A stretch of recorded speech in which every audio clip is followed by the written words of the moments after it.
As I've hinted to in the title, we need to spend some time on the public sector finances because it was quite lightly reported, really, that HMRC had its greatest month of all time. Meaning, how does that translate? Translates into less borrowing, apart from anything else, or a better overall position than was expected. The wolves always descend on the slightest miss on the upside, but stay completely silent in these situations. Why did this happen? And what's the bit missing from the more dry analysis as well? I suspected that the sale of assets in the lead up to the 2024 budget was a big factor, and capital gains tax receipts from businesses or share sales that took place during that period have now been collected. In one way, Reeves perhaps got what she wanted, but in many ways, HMRC loves transactions because they create a crystallisation event, and frictional costs like stamp duty become due, just as capital gains also become due.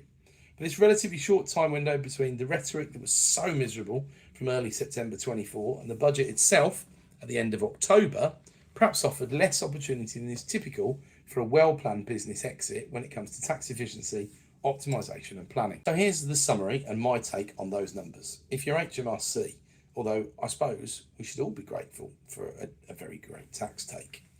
So theme one is the record-breaking January surplus here. What's the summary? Well, the initial estimates from the ONS reveal public sector recorded a £30.4 billion surplus in January 2026, 15.9 billion higher than the surplus recorded in Jan 25. Why do we get the surplus? Because it's tax return month, ultimately, right?